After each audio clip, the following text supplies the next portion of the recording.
আসসালামু আলাইকুম। বিটিভি চট্টগ্রামের সংবাদে সবাইকে স্বাগত জানাচ্ছি জুবাইদা গুলশানারা। প্রথমে সংবাদ শিরোনাম। জাতীয় সংসদে 2026-27 অর্থ বছরের বাজেট পাস। বিএনপি সরকারের প্রথম বাজেটে মানবিক অর্থনীতি গড়ে তোলার রূপরেখা।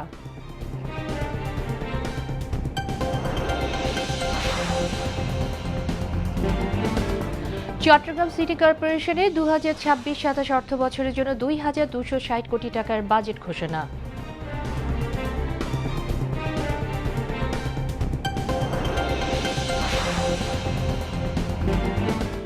জুলাই গণ অভ্যুত্থানে মানবতা বিরোধী অপরাধের মামলায় জাসদ সভাপতি হাসানুল হক ইনু 10 বছরের কারাদণ্ড।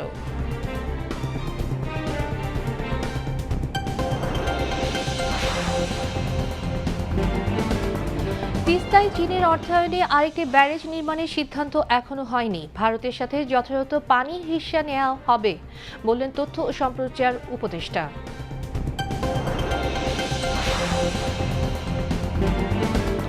চিরনিদ্রায় শায়িত হলেন বরেণ্য সাংস্কৃতিক ব্যক্তিত্ব বাংলাদেশ টেলিভিশনের সাবেক মহাপরিচালক মুস্তফা মনোয়ার।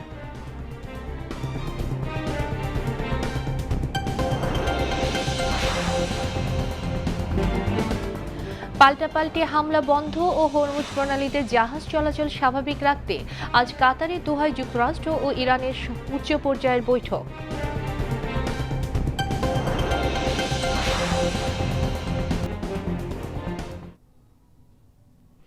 এতক্ষণ সংবাদ শিরোনাম শুনলেন, এবার বিস্তারিত। জাতীয় সংসদে 2026-27 অর্থ বছরের জন্য 9,38,000 কোটি টাকার বাজেট পাস হয়েছে। আগামীকাল 1 জুলাই থেকে নতুন বাজেট কার্যকর হবে। প্রধানমন্ত্রী তারেক রহমানের নেতৃত্বাধীন বিএনপি সরকারের প্রথম বাজেটে মানবিক অর্থনীতি গড়ে তোলার একটি সমন্বিত রূপরেখা তুলে ধরা হয়েছে। আজ বিকালে জাতীয় সংসদের স্পিকার হাফিজউদ্দিন আহমেদের সভাপতিত্বে কণ্ঠভোটে নতুন অর্থবছরের বাজেট পাশ করা হয়। নতুন অর্থবছরের বাজেটে অর্থনৈতিক প্রবৃদ্ধি 6.5% উন্নীত করা এবং মূল্যস্ফীতি কমিয়ে 7.5% নামিয়ে আনার লক্ষ্য নির্ধারণ করা হয়েছে। বাজেটে 2,43,000 কোটি টাকার বাজেট ঘাটতির প্রাক্কলন করা হয়েছে, যা মোট দেশজ উৎপাদনে 3.6%-এর সমপরিমাণ। একই সাথে বাজেটের মোট আকার সম্ভাব্য জিডিপির 13.7%। অর্থনৈতিক পুনরুদ্ধারের লক্ষ্যে অর্থমন্ত্রী আমির খসরু মাহমুদ চৌধুরী 3R কৌশল ঘোষণা করেন। এর মাধ্যমে বাংলাদেশের অর্থনীতিকে পুনরুজ্জীবিত করা এবং দেশকে $1 ট্রিলিয়ন অর্থনীতিতে উন্নীত করার লক্ষ্য নির্ধারণ করা হয়েছে। এই কৌশলের 3টি ধাপ হল রিকভারি অ্যান্ড স্টেবিলাইজেশন, রিস্টোরেশন এবং রিকনস্ট্রাকশন ফর এক্সেলারেশন। 1 থেকে 5 বছরের মধ্যে ধাপে ধাপে এ কৌশল বাস্তবায়ন করা হবে। বাজেটে রাজস্ব আহরণ লক্ষ্য ধরা হয়েছে 6,95,000 কোটি টাকা। এর মধ্যে জাতীয় রাজস্ব বোর্ডের মাধ্যমে 6,04,000 কোটি টাকা আদায়ের লক্ষ্য নির্ধারণ করা হয়েছে। বাজেট বাস্তবায়নের জন্য অর্থমন্ত্রী আজ সরকারি ব্যয়ের অনুমোদন চেয়ে 2026 সালের বরাদ্দ বিল নির্দিষ্টকরণ বিল 2026 সংসদে উত্থাপন করেন। এতে 15,15,439 কোটি টাকা ব্যয়ের অনুমোদন চাওয়া হয়। পরে কণ্ঠভোটে বিলটি পাস হয়। এর আগে সোমবার জাতীয় সংসদ অর্থ বিল 2026 কয়েকটি গুরুত্বপূর্ণ সংশোধনী সহ পাস করে।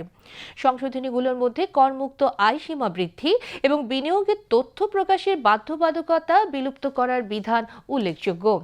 নির্দিষ্টকরণ বিল পাশের আগে সংশ্লিষ্ট মন্ত্রীরা উন্নয়ন ও অনুন্নয়ন ব্যয় মিলিয়ে 59টি মঞ্জুরি দাবির আওতায় নিজ নিজ মন্ত্রণালয়ের ব্যয়ের যৌক্তিকতা সংসদে উপস্থাপন করেন। অন্যদিকে বিরোধী দলের সংসদ সদস্যরা 59টি মঞ্জুরি দাবির বিপরীতে 1,343টি ছাঁটাই প্রস্তাব উত্থাপন করলে জাতীয় সংসদ কণ্ঠভোটে সেগুলো নাকচ করে দেয়।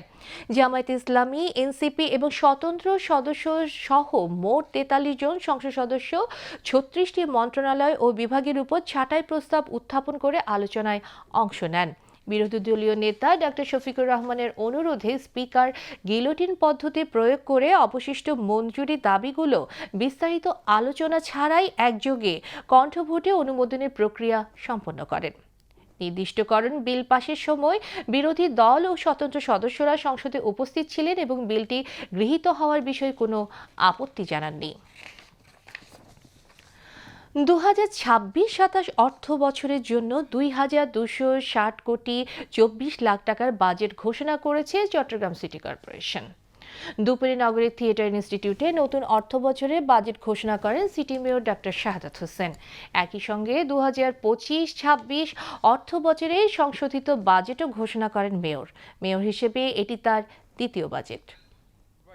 আশা আকাঙ্ক্ষার প্রতিফলন ঘটানোর প্রত্যাশায় চট্টগ্রাম মহানগরকে clean, green, healthy, safe city, আধুনিক প্রযুক্তি সম্পন্ন, অর্থনৈতিকভাবে সমৃদ্ধ, বাসযোগ্য, নান্দনিক পর্যটন নগর হিসাবে প্রতিষ্ঠার দৃঢ় প্রতিজ্ঞা ব্যক্ত করে বাজেট অধিবেশন উপস্থিত সকলকে আবারও সম্মান এবং সালাম জানিয়ে চট্টগ্রাম সিটি কর্পোরেশনের 2025-26 অর্থ বছরের 1,665 কোটি 92,16,400 টাকার সংশোধিত বাজেট ও 2026-27 অর্থ বছরের 2,260 কোটি 24 লক্ষ টাকার প্রস্তাবিত বাজেট নগরবাসীর কাছে উপস্থাপনা করছে। চট্টগ্রাম সিটি কর্পোরেশনকে আর্থিকভাবে স্বাবলম্বী করাই কিন্তু আমার মূল লক্ষ্য। অতীতে অযৌক্তিকভাবে যেসব গৃহকর নির্ধারণ করা হয়েছে সেগুলো যৌক্তিক করতে নিয়মিত রিভিউ বোর্ড বসানো হচ্ছে। যাচাই বাছাই শেষে সঠিক ন্যায্যভাবে কর নির্ধারণ করা হচ্ছে। তবে বাণিজ্যিক প্রতিষ্ঠানের ক্ষেত্রে আমরা কোনো ছাড় না দিয়ে সেই প্রতিষ্ঠানগুলোতে বন্দর, রেলওয়ে, 36টি কন্টেইনার টার্মিনাল, অয়েল কোম্পানি সহ বড় প্রতিষ্ঠান, কর্পোরেট সংস্থাগুলোকে অবশ্যই তাদের নিকট যে প্রাপ্য রাজস্ব আছে সেটা তাদেরকে অবশ্যই পরিশোধ করতে হবে নগরবাসীর জন্য এবং নগরের উন্নয়নের জন্য। নগরীর কাজীর দেউড়িতে অবস্থিত শহীদ প্রেসিডেন্ট জিয়াউর রহমানের বীরোত্তমের স্মৃতিবিজড়িত শহীদ জিয়া জাদুঘরকে সংস্কার করে পরবর্তী প্রজন্মের জন্য সংরক্ষণের লক্ষ্যে সাংস্কৃতিক বিষয়ক মন্ত্রণালয় সহ অন্যান্য যে মন্ত্রণালয়, চট্টগ্রামের যে সার্ভিস ওরিয়েন্টেড অর্গানাইজেশনগুলো আছে সবাইকে জাদুঘরটি সংরক্ষণের জন্য এগিয়ে আসার আহ্বান জানাচ্ছি। এবং এটার সামনে আপনারা জানেন যে জায়গাটা আছে যেটা একসময় শহীদ জিয়া পার্ক ছিল, আমরা ওই ধরনের, যেহেতু এটা আমরা আর্মি থেকে এটা আমরা নিয়েছি, আমরা আরেকটি জায়গা তাদেরকে হসপিটাল করার জন্য কালুরঘাটে দিয়েছি। তো এই জায়গাটিতে আমরা একটা সিটি সেন্টার এবং মনোমুগ্ধকর একটি শিশু পার্ক আমরা করব ইনশাআল্লাহ। চট্টগ্রাম সিটি কর্পোরেশনের এবারের বাজেটে সরকারি অনুদানের পাশাপাশি নিজস্ব উৎস থেকে আয়ের উপর জোর দেওয়া হয়েছে। মোট বাজেটের মধ্যে 1,197 কোটি 62 লাখ টাকা নিজস্ব উৎস থেকে সংগ্রহের পরিকল্পনা রয়েছে কর্পোরেশনে। এর মধ্যে গৃহকর সহ অন্যান্য কর খাতে আদায়ের লক্ষ্য নির্ধারণ করা হয়েছে 811 কোটি 90 লাখ টাকা। আর উন্নয়ন অনুদান খাতে লক্ষ্যমাত্রা ধরা হয়েছে 975 কোটি টাকা। এবারে বাজেটে নগরের অন্যতম প্রধান সমস্যা জলাবদ্ধতা নিরসনে বিশেষ গুরুত্ব দেওয়া হয়েছে। এ খাতে 112 কোটি টাকা বরাদ্দ রাখা হয়েছে। সর্বশেষ অর্থ বছরে এ খাতে বরাদ্দ ছিল 75 কোটি টাকা। বাজেটে মশক নিধন খাতও গুরুত্ব পেয়েছে। আগামী অর্থ বছরের জন্য নগরের মশক নিধন খাতে বরাদ্দ ধরা হয়েছে 25 কোটি টাকা। এর আগের অর্থ বছরে 9 কোটি টাকা বরাদ্দ রেখেছিল সিটি কর্পোরেশন। অনুষ্ঠানে ভারপ্রাপ্ত প্রধান নির্বাহী কর্মকর্তা মোহাম্মদ আশরাফুল আমিন ও প্রধান হিসাবরক্ষণ কর্মকর্তা মোহাম্মদ হুমায়ুন কবির চৌধুরী সহ সিটি কর্পোরেশনের ঊর্ধ্বতন কর্মকর্তারা উপস্থিত ছিলেন। জুলাই গণ অভ্যুত্থানে মানবতা বিরোধী অপরাধের মামলায় জাসদ সভাপতি হাসানুল হক ইনুকে 10 বছরের সশ্রম কারাদণ্ড দেওয়া হয়েছে। বিচারপতি নজরুল ইসলাম চৌধুরীর নেতৃত্বাধীন আন্তর্জাতিক অপরাধ ট্রাইব্যুনাল 2 আজ এ রায় দেন। এ সময় ট্রাইব্যুনালের অপর 2 সদস্য বিচারপতি মোহাম্মদ মঞ্জুরুল বাসিদ ও বিচারপতি নূর মোহাম্মদ শাহরিয়ার কবির উপস্থিত ছিলেন। মামলার একমাত্র আসামি ইনুর বিরুদ্ধে মোট 8টি অভিযোগ আনা হয়েছিল। এর মধ্য দিয়ে জুলাই গণ অভ্যুত্থানের সময় সংগঠিত মানবতা বিরোধী অপরাধের ঘটনায় 6ষ্ঠ মামলার রায় ঘোষিত হলো। ইনুর বিরুদ্ধে এ মামলার তদন্ত শুরু হয়েছিল 2025 সালের 25 মার্চ। তদন্ত প্রতিবেদন দাখিল হয় একই বছরের 11 সেপ্টেম্বর। এ মামলায় ট্রাইব্যুনালে আনুষ্ঠানিক অভিযোগ দাখিল করা হয় গত বছরের 25 সেপ্টেম্বর। উভয় পক্ষের শুনানির পর গত বছরের 2 নভেম্বর অভিযোগ গঠন করেন ট্রাইব্যুনাল। গত বছরের 30 নভেম্বর এ মামলার আনুষ্ঠানিক বিচার শুরু হয়। প্রথম সাক্ষ্য গ্রহণ হয় 1 ডিসেম্বর। প্রসিকিউশন এ মামলায় 10 জন সাক্ষী হাজির করে। আসামি পক্ষ 2 জন সাফাই সাক্ষী হাজির করে। সাক্ষ্য গ্রহণ শেষে যুক্তিতর্ক উপস্থাপন শুরু হয় চলতি বছরের 13 এপ্রিল। যুক্তিতর্ক শেষ হয় 13 মে। এরপর থেকে মামলাটি রায়ের জন্য অপেক্ষায় ছিল। 22 জুন ট্রাইব্যুনাল রায়ের জন্য আজকের দিন ধার্য করেন। এদিকে জুলাই গণ অভ্যুত্থানে চট্টগ্রামের ছাত্রদল নেতা ওয়াসিম সহ 6 জনকে হত্যার ঘটনায় মানবতা বিরোধী অপরাধের মামলায় সাবেক মন্ত্রী ডক্টর হাসান মাহমুদ সহ 22 জনের বিরুদ্ধে আনুষ্ঠানিক অভিযোগ গঠন করেছেন আন্তর্জাতিক অপরাধ ট্রাইব্যুনাল। বিচারপতি নজরুল ইসলাম চৌধুরীর নেতৃত্বে 2 সদস্যের ট্রাইব্যুনাল 2 আজ অভিযোগ গঠনের আদেশ দেন। এর ফলে এই মামলায় তাদের বিরুদ্ধে আনুষ্ঠানিক বিচার শুরু হলো। একই সঙ্গে প্রসিকিউশনের সূচনা বক্তব্য উপস্থাপন সহ সাক্ষ্য গ্রহণের জন্য আগামী 6 আগস্ট দিন ধার্য করা হয়েছে। এই মামলায় 22 আসামির মধ্যে গ্রেফতার রয়েছেন 5 জন। গত 22 জুন মামলার প্রাথমিক দায় বিবেচনায় নিয়ে আসামিদের বিরুদ্ধে আনুষ্ঠানিক অভিযোগ গঠনের আবেদন করে প্রসিকিউশন। এর আগে গত 7 এপ্রিল 3 অভিযোগে 22 জনের বিরুদ্ধে আনুষ্ঠানিক অভিযোগ আমলে নেন ট্রাইব্যুনাল 2। তিস্তা মহাপরিকল্পনায় চীনের অংশগ্রহণে ভারতের সাথে বাংলাদেশের সম্পর্কের কোনো অবনতি হবে না জানিয়েছেন প্রধানমন্ত্রীর তথ্য ও সম্প্রচার বিষয়ক উপদেষ্টা ডক্টর জাহিদুর রহমান। আজ সচিবালয়ে নিয়মিত প্রেস ব্রিফিংয়ে তিনি একথা জানান। মিয়ানমারের উপর দিয়ে চীনের সঙ্গে বাংলাদেশের কানেক্টিভিটি প্রসঙ্গে তথ্য উপদেষ্টা বলেন, জাতীয় স্বার্থ সংরক্ষণ, দেশের অর্থনৈতিক ও কৌশলগত সুবিধা বিবেচনায় সরকার যে কোনো আঞ্চলিক যোগাযোগের উদ্যোগকে ইতিবাচক হিসেবে দেখবে।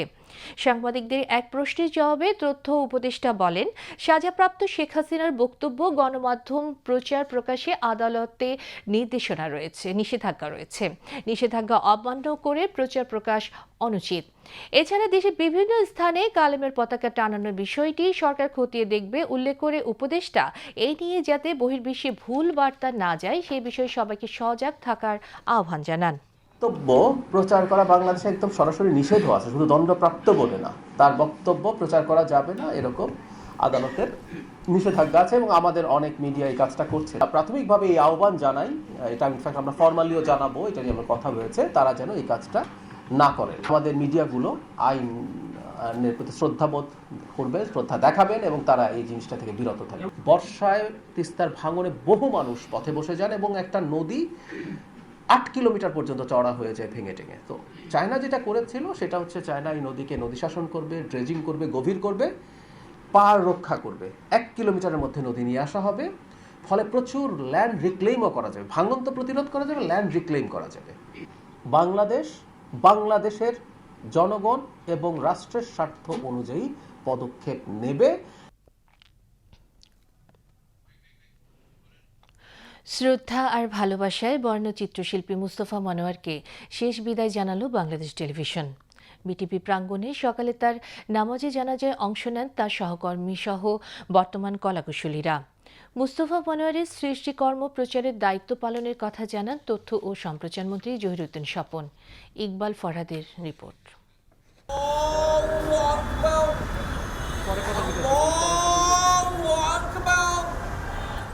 সকালের স্নিগ্ধ পরিবেশে শোকের আবেশ বিটিভি প্রাঙ্গণে। যাদের সৃষ্টিশীলতায় টেলিভিশনটি গণমানুষের হৃদয়ে জায়গা করে নিয়েছে, তেমন এক দিকপালের বিদায় আয়োজনে সামিল সবাই।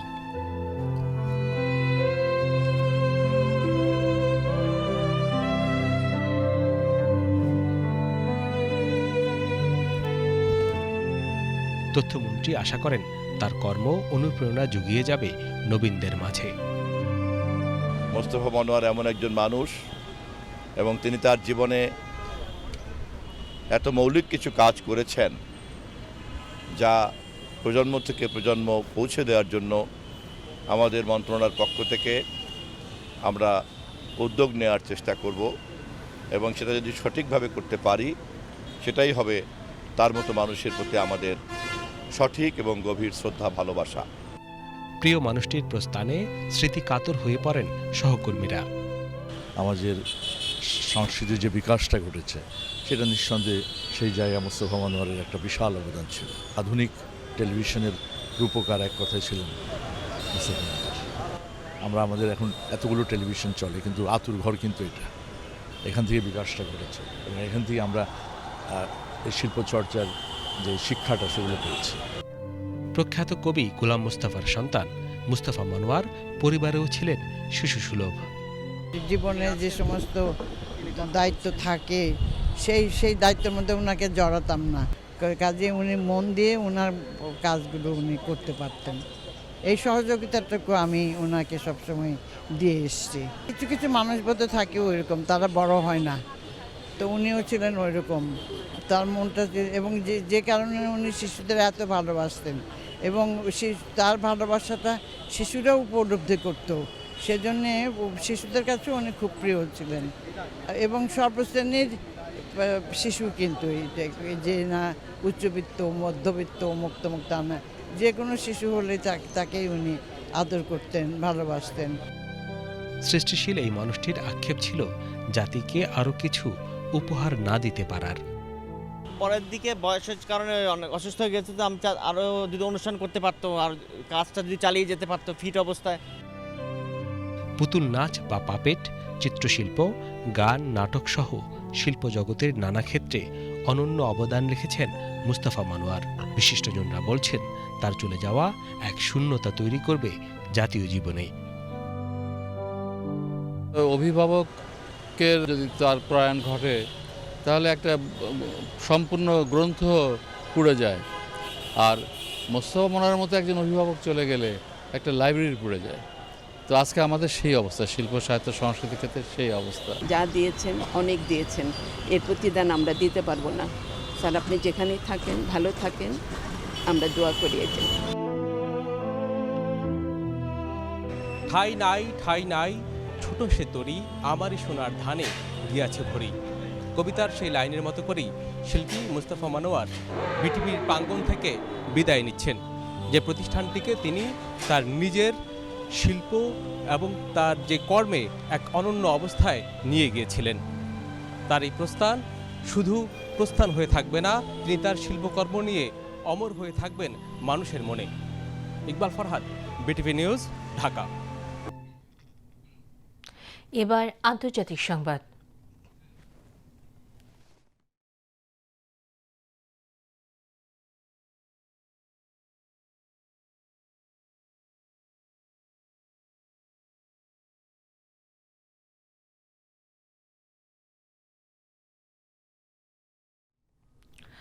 পাল্টাপাল্টি হামলা বন্ধ ও হরমুজ প্রণালীতে জাহাজ চলাচল স্বাভাবিক রাখতে কাতারের দোহায় আজ যুক্তরাষ্ট্র ও ইরানের মধ্যে বৈঠকের কথা রয়েছে। সামাজিক যোগাযোগ মাধ্যম ট্রুথ সোশ্যালে এক পোস্টে প্রেসিডেন্ট ডোনাল্ড ট্রাম্প জানিয়েছেন, গত সপ্তাহের পাল্টাপাল্টি হামলার প্রেক্ষিতে ইরান এই বৈঠকের জন্য অনুরোধ করেছে। তিনি জানান, কাতারের দোহায় আজ এই বৈঠক অনুষ্ঠিত হবে। তবে মার্কিন প্রেসিডেন্টের বক্তব্যের আগে সম্পূর্ণ ভিন্ন অবস্থান জানায় তেহরান। ইরানের উপপররাষ্ট্রমন্ত্রী কাজেম গারিবাবাদি সংবাদ মাধ্যমকে বলেন, চলতি সপ্তাহের কাতারে মার্কিন কর্মকর্তাদের সঙ্গে ইরানের টেকনিক্যাল টিমের কোনো বৈঠকের পরিকল্পনা নেই।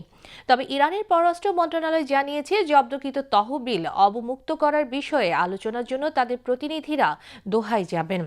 অন্যদিকে স্বাক্ষরিত সমঝোতা স্মারক এবং ওয়াশিংটন ও তেহরানের মধ্যকার আলোচনা প্রসঙ্গ ইরানের প্রেসিডেন্ট মাসুদ পেজিশকিয়ান বলেছেন, এটি পারস্পরিক বোঝাপড়ার একটি দ্বিপাক্ষিক বিষয়। এক্সে দেওয়া এক পোস্টে ইরানের প্রেসিডেন্ট জানান, যুক্তরাষ্ট্র যদি সমঝোতা স্মারক মেনে চলে তবে ইরানও তার দায়বদ্ধতা পূরণ করবে। এদিকে যুক্তরাষ্ট্র সমঝোতা স্মারকের 10 ধারা অনুসারে তেহরানের তেল বিক্রি সংক্রান্ত প্রয়োজনীয় কার্যাদেশ দিয়েছে বলে জানিয়েছেন ইরানের পররাষ্ট্র মন্ত্রণালয়ের মুখপাত্র ইসমাইল বাঘাই। সর্বশেষ পরিস্থিতি নিয়ে সাংবাদিকদের ব্রিফকালে বাঘাই জানান, ইতোমধ্যে ইরানের জব্দ করা তহবিল অবমুক্তির প্রক্রিয়াও শুরু হয়েছে। জার্মানির উত্তরাঞ্চলীয় স্টেট শহরে ইয়ুথ ওয়েলফেয়ার সেন্টারে গুলিতে 6 জন নিহত হয়েছে। পুলিশ জানিয়েছে, ওয়েলফেয়ার সেন্টারের ভেতরে গুলিতে নিহত হন 4 নারী ও 1 পুরুষ, আর 6ষ্ঠ জন গুরুতর আহত হয়ে পরে হাসপাতালে মারা গেছেন। নিহতদের সবাই প্রাপ্তবয়স্ক। পুলিশ জানিয়েছে, স্থানীয় সময় দুপুর 12টার কিছু পর শহরের কেন্দ্রস্থলের ডাঙ্কার স্ট্রাসে সড়কে অবস্থিত সামাজিক সহায়তা কেন্দ্রে প্রথম গুলি শব্দ শোনা যায়। নিহত ব্যক্তিরা সবাই প্রতিষ্ঠানটির কর্মী। তদন্তকারী পুলিশ জানিয়েছে, সন্তানের হেফাজত নিয়ে বিরোধে থেকেই এই প্রাণঘাতী গুলিবর্ষণের ঘটনা ঘটে। সন্দেহভাজন ব্যক্তির বিষয়ে তদন্তকারীরা জানিয়েছে, সোমবার তার 3 মাস বয়সী কন্যা সন্তানের অভিভাবকত্ব নিয়ে একটি শুনানিতে উপস্থিত হওয়ার কথা ছিল। শুনানি চলাকালীন এ হামলার ঘটনা ঘটে। আবারও দেশের খবর।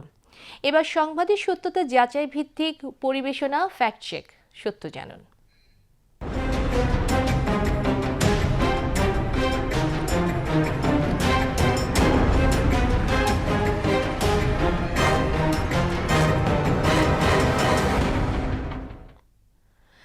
ধান খেতে সরু আইল ধরে হাঁটছে এক শিশু। তার পেছনে পেছনে গুটি গুটি পায়ে এগিয়ে চলেছে একটি সজারু। হৃদয় ছোঁয়া এই দৃশ্য মুহূর্তে ছড়িয়ে পড়ে সামাজিক যোগাযোগ মাধ্যমে। অনেকেই দাবি করেন এটি বাংলাদেশের কোনো গ্রামের চিত্র, কিন্তু ভিডিওটির উৎস অনুসন্ধান করতে গিয়ে সামনে আসে চমকপ্রদ তথ্য। ভাইরাল এই ভিডিওর পেছনে প্রকৃত গল্প কি, সেই গল্পের সত্য তুলে ধরে রিপোর্ট করেছেন কুমার বিশ্বজিৎ রায়।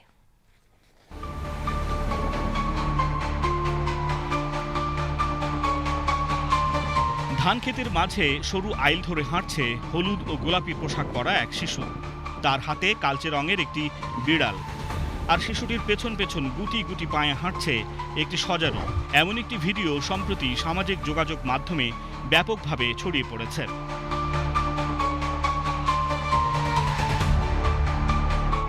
ফেসবুকে ছড়িয়ে পড়া একাধিক পোস্টে ভিডিওটিকে বাংলাদেশের গ্রামের দৃশ্য বলে দাবি করা হয়।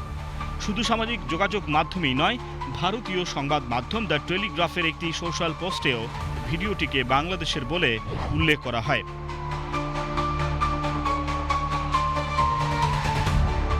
পোস্টের ভিডিওর উপরের লেখায় ক্যাপশনে হ্যাশট্যাগ বাংলাদেশ ব্যবহার করেও একই দাবি করা হয়।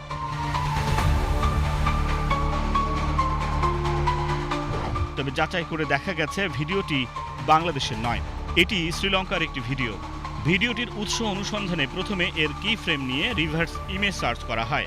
এতে সিংহলি ভাষার একটি পোস্টে ভিডিওটির সন্ধান পাওয়া যায়। ওই পোস্টের ক্যাপশনে লেখা ছিল, গামাকা অসেরিয়া সংহিদিয়া ওয়া হাসুন্দারা লামাভিয়া। এর বাংলা অর্থ গ্রামের সৌন্দর্য, সম্প্রীতি ও সুন্দর শৈশব।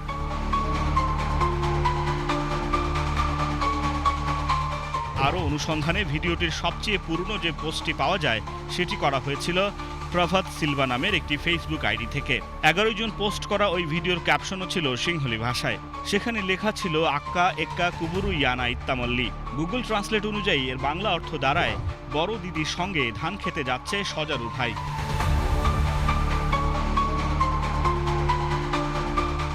শুধু 11 জুনের পোস্টেই নয়, একই ফেসবুক আইডিতে ওই শিশু ও সজারুকে নিয়ে আরও বেশ কয়েকটি ভিডিও পাওয়া যায়। 14 জুনের একটি ভিডিওতে সজারুটিকে বোতল দিয়ে খাবার খাওয়াতে দেখা যায়, আর 20 জুনের আরও একটি ভিডিওতে শিশুটির সঙ্গে সজারুর খুনসুটির দৃশ্য দেখা যায়। এসব পোস্টেও সিংহলি ভাষার ক্যাপশন ব্যবহার করা হয়েছে।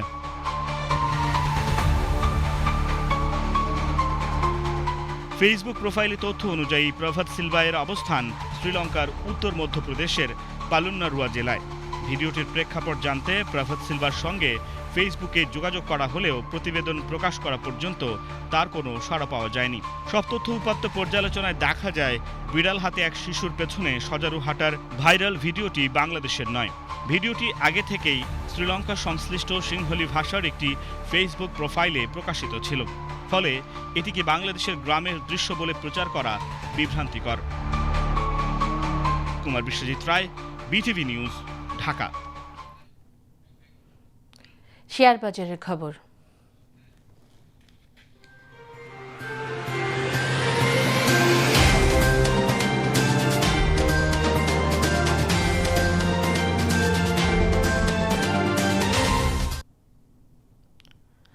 একদিন মন্দার পর চট্টগ্রাম স্টক এক্সচেঞ্জে চাঙ্গা ভাব ফিরে এসেছে।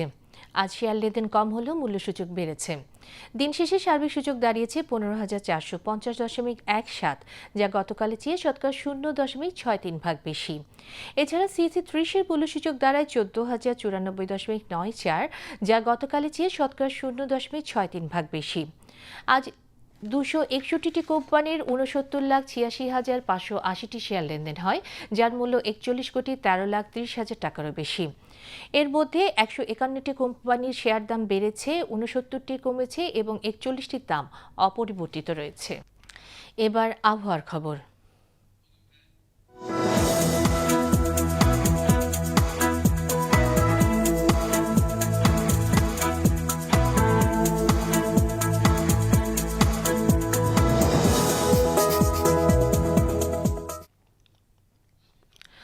পতেঙ্গা আবহাওয়া অফিস জানিয়েছে আগামীকাল সন্ধ্যা 6টা পর্যন্ত চট্টগ্রাম ও পার্শ্ববর্তী এলাকায় আকাশ আংশিক মেঘলা অথবা সাময়িকভাবে মেঘাচ্ছন্ন থাকতে পারে।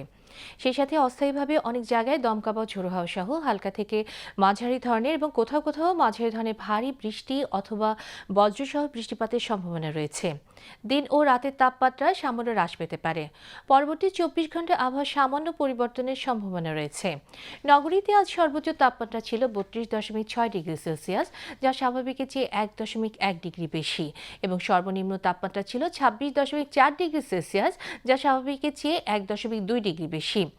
আগামীকাল চট্টগ্রামে সূর্যোদয় 5:12 এবং সূর্যাস্ত 6:42। এবার জানিয়ে দিচ্ছি কর্ণফুলী নদীতে আগামীকালের জোয়ার ভাটার সময়সূচি। ভাটা শুরু হবে রাত 1:30, জোয়ার সকাল 7:52। পরবর্তী ভাটা শুরু হবে দুপুর 1:36 এবং